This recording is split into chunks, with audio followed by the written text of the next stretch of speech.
இல்ல இது ஒரு முக்கியமான கருத்தை சொல்லிடுறேன். அதை ஆ, பதிவு பண்ணிக்கங்க. ஆ, மறவர் சமூகம் அனைத்துமே இந்த தேவேந்திர குல வேளாளரை எதிர்க்கவில்லை. ம், நல்லா புரிஞ்சுக்கோங்க. மறவர் சமூகத்துல நிறைய பிரிவுகள் இருக்கு. ம், காரண மறவர் முதற்கொண்டு கிட்டத்தட்ட ஒரு 15 மரபுகள் இருக்கான். ஆப்ப நாட்டு மரவன், கொண்டை நாட்டு மரவன், அந்த மரவன், இந்த மரவன் நிறைய இருக்கான். ம், இதுல நீங்க நல்லா பாத்தீங்கன்னா, இந்த ஆப்ப நாட்டு மறவர் மட்டும்தான் இந்த தேவேந்திர குல வேளாளரை எதிர்ப்பான். ம். என்ன காரணம்? இதுதான் வரலாற்று சிக்கல். ம், இந்த ஆப்ப நாட்டு மரபர்கள் ஆப்ப நாடுங்கிறது வரலாறுல எங்க சொல்றான் அப்படின்னு கேட்டீங்கன்னா, இந்த ஆப்ப நாடு கொண்டையம் கொண்டை போட்டு வச்சிருக்காங்க. இங்க ரெண்டும் ஒரே மிங்கில தான் வருவாங்க.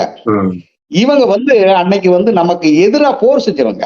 ம், அதனாலதான் இன்னைக்கு ஆப்ப நாட்டு மறவர்கள் நீங்க பாளையப்பட்டுக்கெல்லாம் நீங்க பெரும் பாருங்க, மறவர்கள் பாளையப்பட்டு வச்சிருக்கான்னு பொதுவா பேசுவீங்க. ம், அந்த பாளையப்பட்டு வைத்திருக்கிற மறவர்கள் அத்தனை பேருமே ஆப்ப நாட்டு கொண்டையங்கோட்டை மறவர்கள் தான். ம், காரண மறவர்கள் கிடையாது. நீங்க கணக்கெடுங்க, ம், புள்ளி வர கணக்கெடுங்க.